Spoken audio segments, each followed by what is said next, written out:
नमस्कार किसान भाइयों और बहनों। जैविक खेती यानी कि ऑर्गेनिक फार्मिंग जब भी हम बात करते हैं तो उसमें बहुत सारी चीज़ें हैं जिसका हमें ख्याल रखना पड़ता है कि ऐसे कौन सी जैविक खाद है जिससे हम पौधों को और हमारे फसलों को जो अत्यावश्यक न्यूट्रिएंट है उसको हम दे सके, और ऐसे कौन सी चीज़ें हैं जिसको जैविक खेती में हम हमारे जो रिसोर्सेस है, संसाधन है, उसका उपयोग करके जैविक खेती को हम आगे बढ़ा सके। तो इसी श्रृंखला में, इसी कड़ी में आज हम बात करेंगे एक जैविक खाद की जो कि जैविक खेती में बहुत महत्वपूर्ण है। इसमें जैसे हमें पता है कि किसानों के पास जहाँ पे पशु पक्षी है, जैसे मुर्गियाँ है, गाय भैंस है, उनके पास बहुत सारे मात्रा में गोबर की खाद उपलब्ध होती है। केचुए जब किसी भी खाद है या गोबर है उसको या फिर किसी भी कचरे को, जो भी बायोमास है जिसका विघटन हो सकता है, उसे खाते हैं और जब खाने के बाद उसको पचा के अपने शरीर से बाहर निकालते हैं तो जो उनका जो वर्मी कास्ट होता है उसी को ही वर्मी कंपोस्ट कहा जाता है।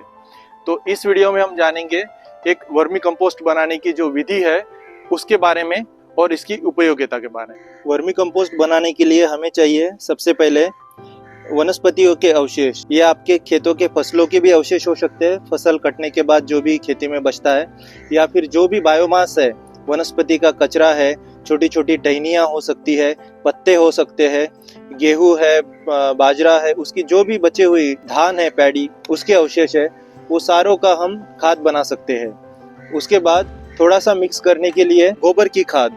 ये गोबर की खाद थोड़ी पुरानी भी होगी तो अच्छा है।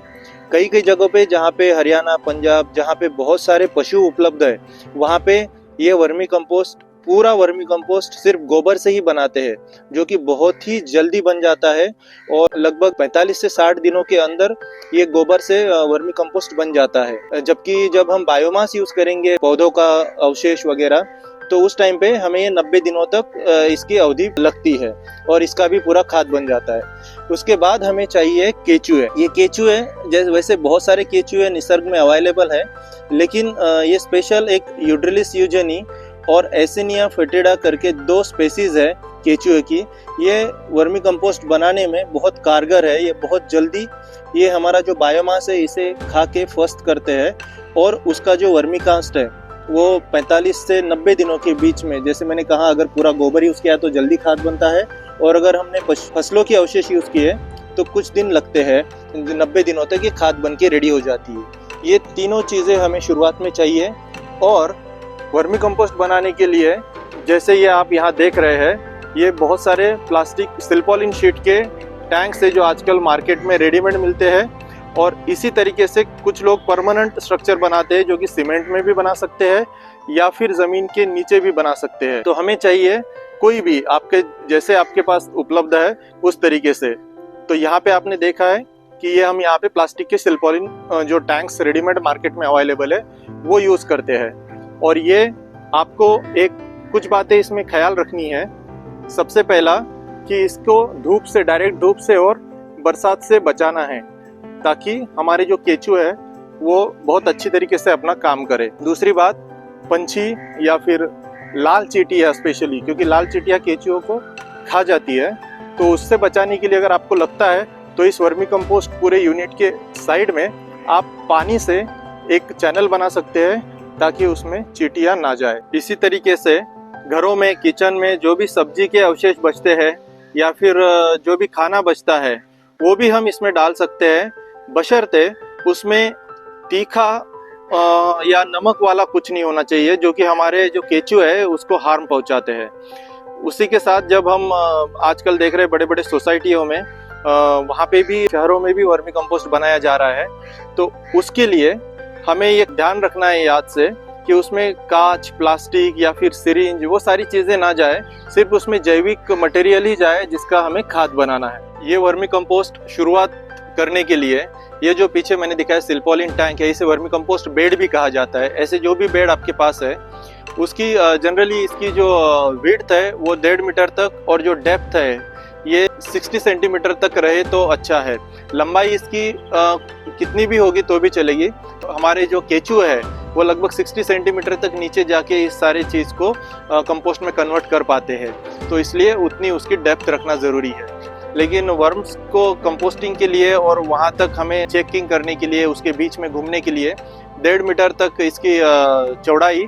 जब हम ये पिट्स वर्मी कंपोस्ट बेड्स भरते हैं तो सबसे पहले हम नीचे कोकोनट के छिलके, नारियल के छिलके जो है उसकी एक लेयर सबसे नीचे डालते हैं और थोड़ी सी रेत या फिर थोड़ी सी कोर्स सॉइल हम नीचे डाल देते हैं, ताकि वो बाद में आखिरी में जब केचुए नीचे पहुंचेंगे तो वहाँ पे थोड़ा सा मॉइस्चर और एरेशन रहेगा और थोड़ी स्पेस रहेगी जहाँ पे केचुए फिर से ब्रीडिंग कर सकेंगे और हमें अगली साइकिल में ज़्यादा केचुए फिर से उपलब्ध मिलेंगे।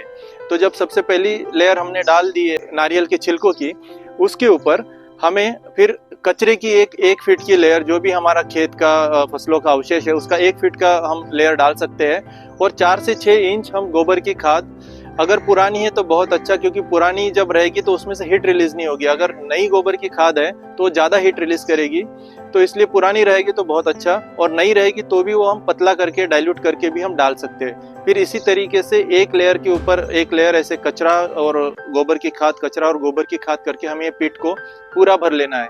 जो पीछे दिखाया जा रहा है उस साइज में लगभग 5 से 6 क्विंटल मटेरियल, बायोमास और ये गोबर इसमें बैठ सकता है। ऊपर आखिरी में थोड़ा गोबर छोड़ के उसमें जो साइज अभी पीछे दिखाया गया है, इस साइज के लिए लगभग आधा किलो से 1 किलो केचुए हमें इसके ऊपर छोड़ने हैं। और इसके ऊपर जो भी जूट का बैग या गनी बैग होता है वो आप रख सकते हैं, और ऊपर से पानी का छिड़काव करना है।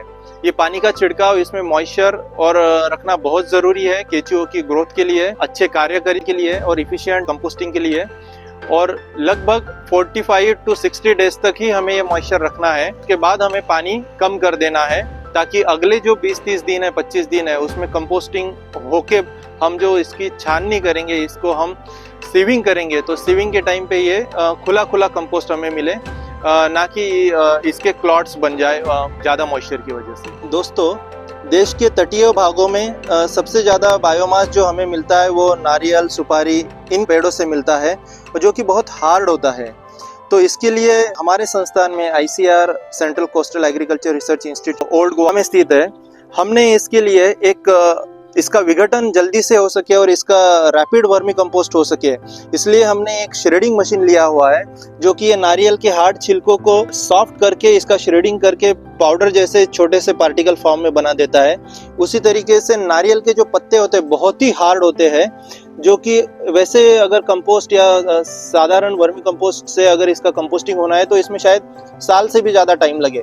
तो हम इसको भी मशीन के माध्यम से इसको श्रेडिंग करके छोटा इसका साइज बना लेते हैं, जो कि बाद में गोबर और केचुओं की मदद से हमें लगभग 90 से 100 दिनों में बहुत ही बढ़िया, ये देखिए आप, ये वर्मी कंपोस्ट इसी हार्ड मटेरियल से बना हुआ है, जो कि तटीय प्रदेशों में बहुत ज़्यादा मात्रा में उपलब्ध है। किसानों के पास नारियल के पत्ते हैं, सुपारी के पत्ते हैं, तो ये भी सारा यूज़ करके हम हमारे संस्थान में बहुत अच्छा खाद इस मटेरियल से बना रहे हैं, ताकि ये फिर से निसर्ग की जो चीज़ है इस निसर्ग में ही वापस जाए और हमारे जैविक खेती को ये एक बहुत बड़ा आधार बन जाए।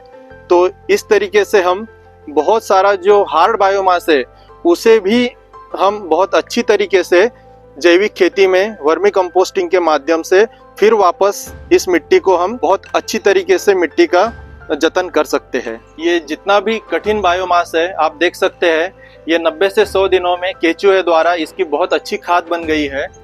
और ये जो खाद है ये बनने के बाद फिर हम इसे छान लेते हैं। ये देख सकते हैं आप, ये छानने की मशीन है।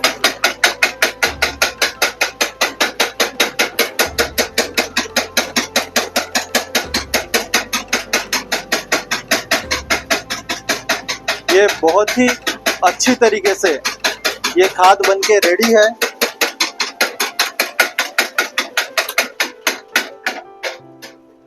आप देख सकते हैं इतना सुंदर, जिसे हम सोना कह सकते हैं, इतना अच्छा खाद फिर से खेती में जाने के लिए तैयार है। ये जो खाद है हमारे जमीन को बहुत इम्पोर्टेंट, जो भी मूलद्रव्य है जो हमारे फसलों को चाहिए, आप घर के बाग बगीचा से स्टार्ट करते हुए किसानों के खेतों तक सारी जगह पे जैविक खेती के लिए इस बहुत बढ़िया वर्मी कंपोस्ट का यूज कर सकते हैं। ये हमारे मिट्टी को, हमारे फसलों को नाइट्रोजन, फास्फोरस, पोटैश इसकी कुछ मात्रा उपलब्ध करा देते हैं, जिसमें हम कह सकते हैं कि नाइट्रोजन 1 से 1.5% तक इसमें नाइट्रोजन होता है, 0.1 to 0.3, 0.4% तक इसमें फास्फोरस होता है और लगभग 0.1 to 0.5 तक इसमें पोटैश होता है। उसके अलावा बहुत सारे सूक्ष्म द्रव्य, सूक्ष्म अन्न द्रव्य है जो कि फसलों के लिए बहुत जरूरी है, वो भी इसके माध्यम से मिट्टी में मिलते हैं। ये हो गया न्यूट्रिएंट। उसके अलावा ये जो केचुआ है, ये केचुए के खाद में केचुए के जो भी अंडे हैं वो खेत में जाने की वजह से हमारे खेतों में भी केचुए की संख्या बढ़ती है और वो नैसर्गिक पद्धति से फिर से हमारे खेती को जिंदा करने में मदद करते हैं। आपको पता है केचुए जो है वो किसानों के दोस्त है, जो कि आपके मिट्टी को हल्का रखते हैं, आपके मिट्टी में हवा का जो आदान प्रदान है वो बना हुआ रहता है, जिसे हम कहते हैं कि सॉइल एयर वो बना रहता है, पोरोसिटी बनी रहती है। ये वर्मी कंपोस्ट बनाने के लिए किसान भाई अगर पूरा गोबर की यूज करते हैं, गोबर की मात्रा यूज करते हैं, तो उसका एनपीके कंटेंट अलग हो सकता है, और अगर वो अलग अलग फसलों के अवशेष यूज करते हैं तो उसका भी एनपीके कंटेंट थोड़ा थोड़ा अलग हो सकता है। उसे आप मार्केट में बेचने के लिए इसके आप जो भी मृदा परीक्षण लैब है वहां से जांच करके आप आपका एक खुद का प्रोडक्ट भी आप मार्केट में बेच सकते हैं। किसान भाई आज आपको पता होगा 8-10 रुपए से लेके 20 रुपए तक, और कई ऑनलाइन प्लेटफॉर्म में तो 50 रुपए किलो तक भी वर्मी कंपोस्ट की जो खाद है वो बेची जा रही है। तो आप हमारे खुद के खेत से स्टार्ट करते हुए इसके लिए एक बिजनेस मॉडल भी इसे देख सकते हैं, और आप बायोमास से, केचुओं की मदद से बहुत अच्छा वर्मी कंपोस्ट आप बना सकते हैं। मेरी सभी किसान भाइयों से और बहनों से गुजारिश है कि हमारे पास जितना भी बायोमास है उस सारा का यूज करते हुए हमारी मिट्टी को हमें फिर से जीवित बनाना है और हमारी मिट्टी में हमें फिर से जान डालनी है।